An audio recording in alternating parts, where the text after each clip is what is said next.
네, 안녕하세요. 요즘 KF-21의 그 내부 무장창 사이즈에 대해서 여러 밀리터리 유튜버들이 또 평론가들이 이야기를 합니다. 근데 이것이 단지 무장에 관계된 게 아니라 전자전이라든지 혹은 이제 비행 거리 이런 거랑도 아주 직결되어 있는 문제예요. 그러니까 무기의 전략성이 굉장히 높아집니다. 아시다시피 지금 우리는 이제 한미 핵동맹이고 또 한미일 삼각체제고 또 거기에 바탕한 한미일 MD고 그리고 또한 우리가 미국과 같이 해서 우리의 독자적인 링크, 그러나 미국과 연동하는 데이터 링크를 또 하고 있죠. 링크 K. 이런 문맥 위에서 KF-21 요번에 지금 이제 모습이 드러나기 시작하는데 이런 그 아주 그 살벌한 그런 그 적확한 기능을 가진 무기들이 쌓여가면 결과는 이게 어떻게 되냐면 한 10년이나 5년이나 이렇게 지나면 동아시아 군사 균형 자체가 바뀝니다. 그랬을 때 이제 어떤 북한 급변 사태가 왔을 때 중국이 과연 평양을 위해서 베이징을 희생할 수 있냐, 우리가 중국한테 거꾸로 그렇게 물을 수 있는 상황이 올 것이라고 감히 꿈꾸어 봅니다. 네, 오늘 그 같은 얘기를 차분히 좀 모시겠습니다.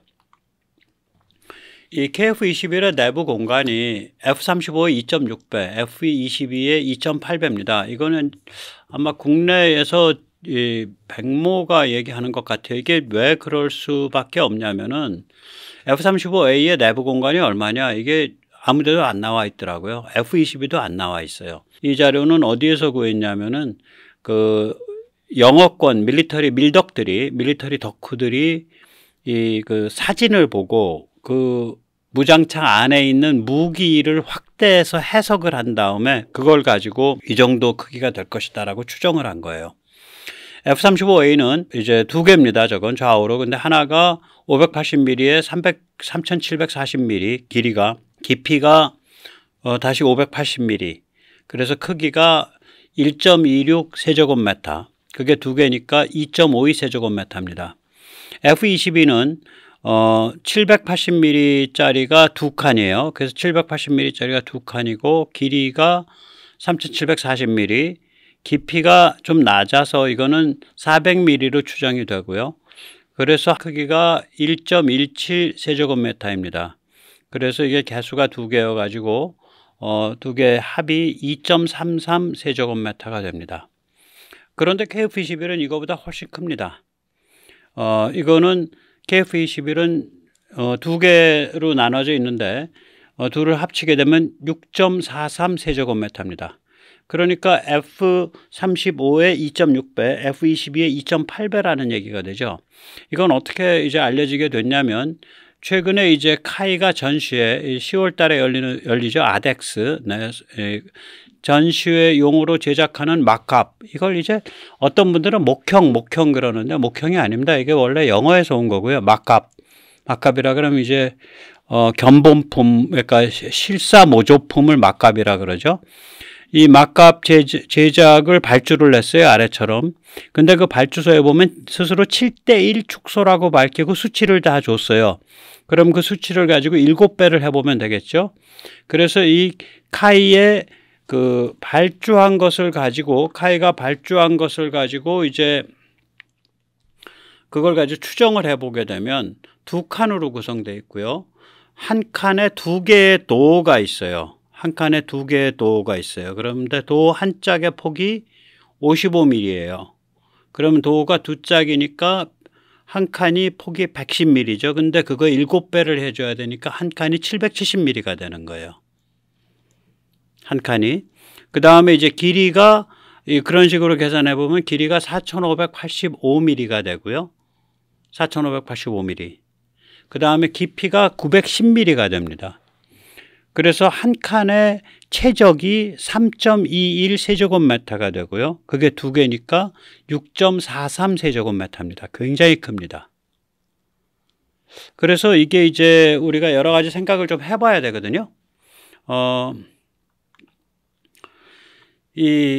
그 세 가지를 비교를 해보면 이렇게 나타난단 말이죠. KF-21과 F-35A와 F-22를 각각의 내부 공간, 지금 무장에 쓸 수도 있고 KF-21은 다른 데 쓸 수도 있으니까 그냥 내부 공간이라 그럴게요. 그러면 아까도 말씀드렸지만 KF21은 6.43 세제곱미터고 F35A는 2.52 세제곱미터고 F22는 2.33 세제곱미터입니다. 이쯤 되면 이거는 완전히 이제 좀 차원이 달라지는 거죠. 이게 그렇다 그래서 그럼 KF21이 굉장히 큰 비행기냐? 크기가 F35A보다 약간 크잖아요. F22보다는 훨씬 작고. 그러니까 작은 비행기는 아닌데 그렇다 그래서 F15보다는 훨씬 작고요. F22보다는 더더욱 작고요. 그런 종류의 큰 비행기에 비하면 그렇게까지 큰 건 아닌데 이 정도로 굉장히 많은 내부 여유 공간이 있다는 얘기예요. 야, 이게 도대체 무슨 뜻이지? 예, 우리가 좀 고민 좀 해봐야죠. 백모가 이걸 가지고 예측을 1년 전에 했었습니다. KF21의 내부 여유 공간이 굉장히 많을 것 같다. 제가 뒤져보니까 거의 1년 전이더라고요. 작년 9월 달이에요. 그때 저는 길이는 실제보다 길게 나올 걸로 봤어요. 실제 지금 해보면 4,585mm인가 되는데 저는 그때 5,100mm 정도 길이가 나온다고 봤고요. 5m 10. 폭은 비슷해요. 그때도 1m 50 나올 거라고 봤고요. 깊이는 그때 굉장히 지금처럼 91cm까지 안 보고 50cm, 500mm 정도로 봤어요. 그럼 그때 제가 추정했던 크기는 4.5 입방미터입니다. 그리고 저는 너무 감격했어요. 그래서 그때 이 제목이 그거 아니에요. KF21 기적의 무장창. 그때 공간 크기가 4.5 세제곱미터인데 그때도 너무 감격해갖고. 실제에선 길이가 그때 추정보다 줄어들어서 4,500mm 정도 그 정도 됐지만 깊이가 무려 910mm로 늘어나서 공간 크기가 그때 추정한 것보다 훨씬 커져가지고 한 배 반쯤 커져서 6.4 세제곱미터가 된 거죠. 이제 당시에 추정 근거는 있었을 거 아니에요. 제가 이걸 뭐 그냥 마음대로 추정한 게 아니잖아요. 동체 길이가 F35A보다 약 120cm 깁니다. KF21이. 그런데 엔진 길이는 F35A가 쓰는 엔진보다 약 168cm가 짧아요. 그런데 F35A가 이렇게 배에서 이렇게 보면 여기 이제 머리 부분이라 그러면 이런 식으로 누워 있으니까 그래도 이걸 두 개를 다 더한 280까지는 못 갈 것 같고 뭐 그래도 한 150mm는 늘지 않겠냐. 150cm는. 그러니까 지금 한 360, 370 되니까 한 510은 넘길 거다. 그게 이제 당시의 계산 방식이었죠. 제 나름대로. 깊이를 깊게 한다는 건 생각도 못 하고. 그래서 4.5 세제곱미터가 당시엔 계산이 된 거예요. 이제 10개월 전에는. 그래서 야, 이거 기적의 무장창이다 그랬는데 그거 가지고 감격할 필요가 없더라고요. 길이는 좀 줄어들었지만 뭐 그 공간 크기는 한 배 반쯤 되니까 6.4 이거 대단한 일이에요. 그때 제가 이걸 추정을 해놓고서 야, 이걸 한번 확인해 봐야 되는데 확인할 수가 없잖아요. 그래가지고 이제 그 당시에 9월 달에 열린 DX 코리아 전시회를 갔죠. 일산 킨텍스에서 한 거. 거기서 카이 사람을 만나서 내부 무장창 크기 어떻게 됩니까? 그러니까 샷다 마우스 하더라고요. 딱 얼굴 굳히고 얘기 안 해요. 그래서 제가 이제 이게 폰을 아래다가 이렇게 넣어갖고 이제 배 하부면을 사진을 찍은 거예요. 지금 저거가 미티어니까 저게 한 365mm 되거든요. 그래서 저 앞뒤로 이렇게 해보니까 뭐 한 500 정도, 그러니까 저게 이제 3650mm니까 한 5000mm 나오겠다. 그래서 뭐 질렀을 때 5100이 넘습니다. 이러고 질른 건데 이제 오늘에 이어서 내일도 이 얘기를 드릴 텐데 내일 얘기에서는 이제 제너럴 일렉트릭과 지금 F414 엔진의 업그레이드를 공동 개발해 가지고 엔진을 F414 EE 모델로 업그레이드 하자라는 얘기를 하는데 그 얘기를 제가 1년 전에도 했더라고요. 그 자료를 뒤져보니까. 예, 여기서 이제 더 얘기 이제 본격적으로 진행합니다. 그 전에 먼저 세넷 탈출 자료 구독료 부탁 말씀 좀 올리겠습니다. 아시다시피 세넷 탈출은 광고가 잘 붙지 않습니다. 뭐 하루 종일 중국만 패고 사니까 잘 광고가 안 붙네요. 예, 도와주시면 보다 좋은 컨텐츠로 찾아뵙는 데 커다란 힘이 되겠습니다. 감사합니다. 자, 우리가 어떻게 하다가 이런 걸 만들 수 있었지? 이게 이제 왜 중요하냐면요. 이게 이 첨단 비행기로 가면 이 내부 공간이 그렇게 중요해져요. 내부 공간에 예를 들어서 기름을 넣으면 바깥에다가 보조연료 탱크를 달고 안 가도 되잖아. 바깥에 보조연료 탱크를 다는 순간 그 연비가 툭툭툭툭 떨어져요. 마찰 때문에. 그러니까 보조연료 탱크 안 달았을 때는 예를 들어서 뭐 말하자면 뭐 한 100리터를 떼가지고 한 10초를 갔는데 보조연료 탱크를 딱 달아버리면 100리터를 떼도 한 7초밖에 가동이 안 되는 뭐 이런 식이 되는 거죠. 그래서 이 보조연료 탱크를 안 달고 내부에서 연료를 많이 가질수록 유리해요. 그래가지고 이 전익기, 가오리 같은 형상을 하는 거예요. 그 날개에다가 연료를 많이 넣으려고. 그러니까 또 그런 데다가 무장을 할 때도 내부 뱃속에 집어넣으면 좋죠. 그러니까 내부 뱃속이 크다, 내부 공간이 여유가 있다, 이건 비행기로서 굉장히 큰 말하자면 장점입니다. 그런데 이게 그렇게 비싼 비행기도 아니고 또 그렇게 큰 비행기도 아닌데 어떻게 저게 내부 여유가 6.4 입방메타나 나와? 어떻게 이런 걸 만들 수 있었지? 네, 출발점은 엔진을 잘 택한 겁니다. F414 400 엔진을 택했죠.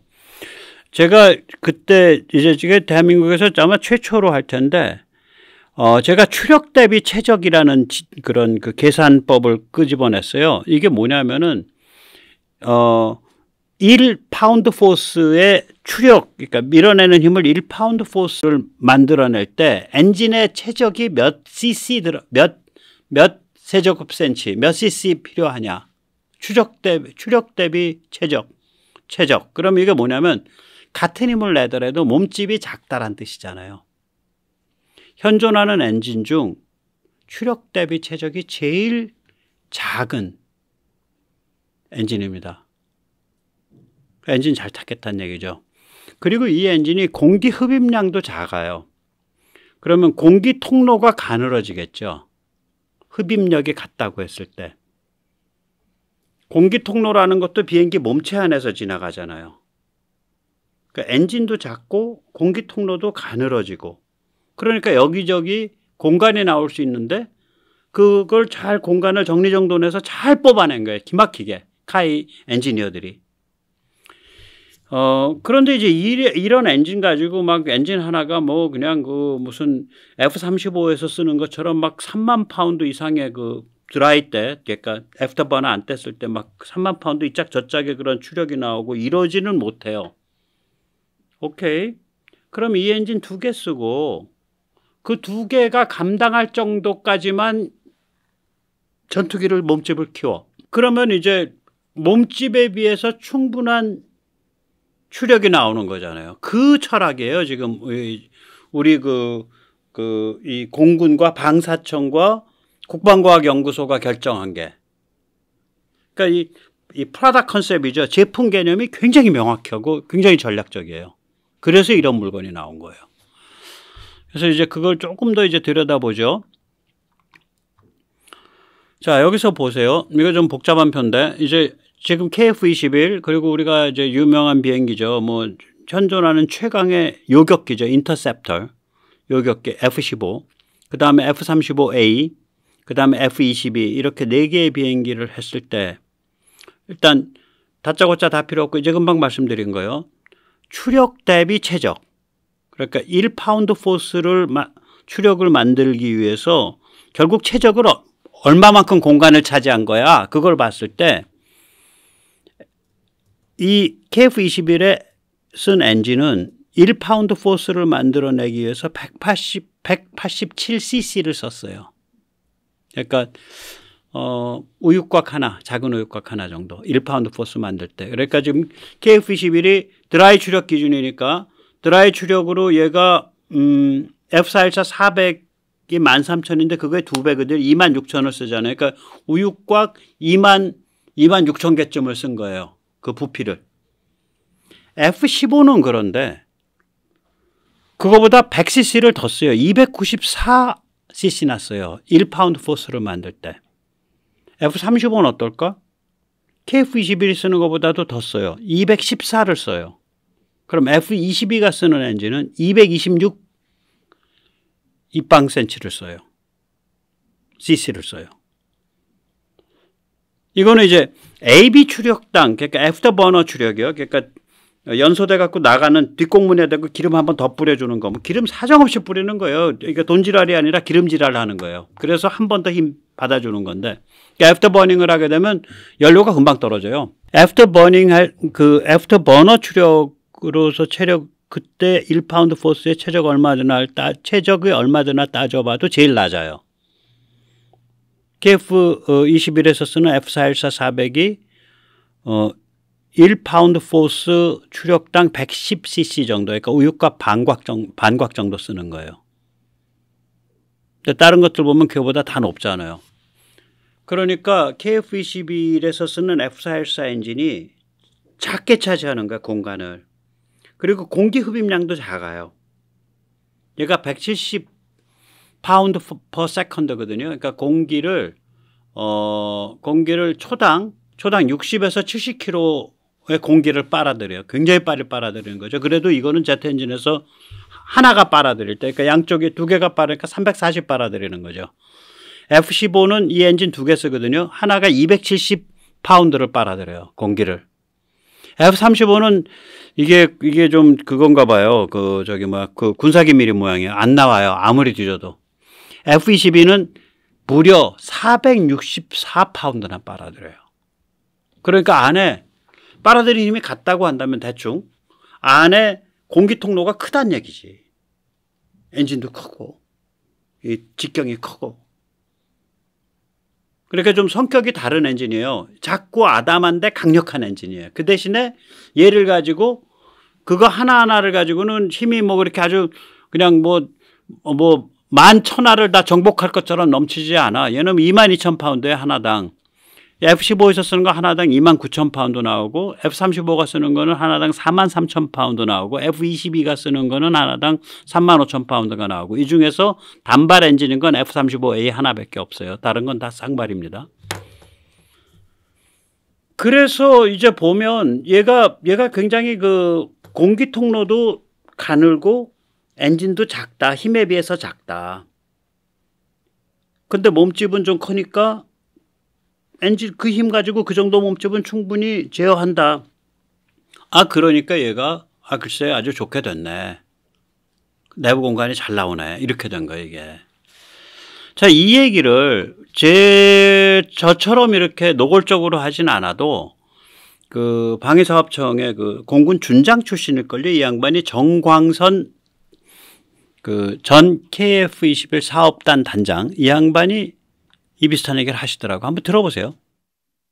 그 다음에 세 번째는 저희가 이건 가장 중요하게 본 건데 뭐냐면 엔진을 두 개를 달기 때문에 항공기가 커지지 않겠습니까? 네. 그러면서 그 안에 공간이 좀 많아집니다. 네네네. 그러면 아까 처음에 말씀드린 것처럼 우리는 앞으로 이것을 계속 업그레이드 시켜나갈 계획이 있기 때문에 내부의 무장도 할 수 있는 공간도 고려해야 되고 여러 가지 추가적인 어떤 항공 전자장비 늘 공간 이런 것들이 더 많아지게 되죠. 그렇기 때문에 향후의 확장성, 그 다음에 안전도, 그 다음에 무장 장착 능력 이런 거 등등을 봐가지고 이제 우리 공군이 투 엔진을 원했던 겁니다. 예, 정광선 전 단장의 얘기는 이겁니다. 결국은 쌍발을 잘 택하면 내부 공간이 많이 나온다.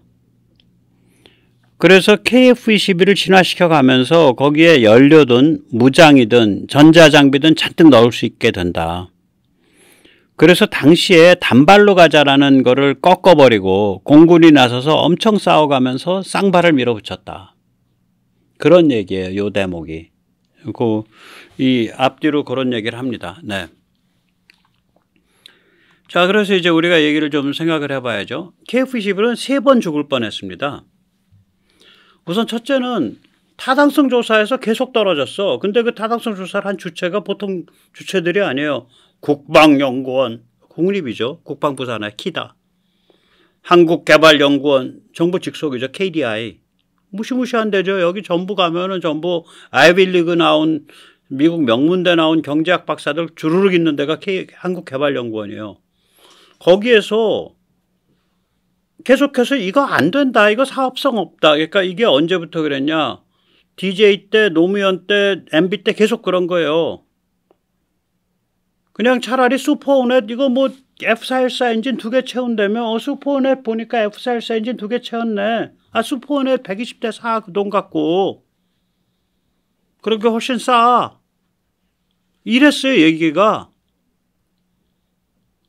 이거를 MB 때 이제 그 ADD가 국방과학연구소가 작업을 해가지고 건국대를 동원한 거예요. 이게 사실 약간 편법이지. 왜냐하면 보세요. 건국대의 그 어떤 사람들의 이미지가 높아요? 아니면 국방연구원이나 한국개발연구원 이미지가 높아요? 건국대가 이미지 좀 무게가 떨어지죠. 건국대를 사바사바 작업을 해서 건국대에 거기 좋은 분이 계셨어. 그 정책 연구하시는 분이. 이 양반이 뜻이 통하니까 이 양반이 KF-21 이거 할 만한 거다라고 타당성 조사를 억지로 해준 거예요. 2009년에. 그래가지고 이제 개념 개발이죠. 이걸 탐색 개발이라 그래요. 이거 돈도 많이 안 써요. 간신히 탐색 개발 예산 조금 따가지고 탐색 개발을 해서 이걸 3년에 걸쳐서 2012년 말에 마쳤습니다. 그러니까 당시에 만약에 국방연구원이나 한국개발연구원 같이 가방끈이 휘황찬란하게 긴 데의 말을 들었더라면 KF-21은 죽었어요. 근데 애국자가 정책연구원으로 있는 건국대 연구원에서 연구해서 간신히 타당성 조사를 통과하고 예산을 땄는데 그 예산은 본 사업 예산이 아니고 탐색개발 예산이에요.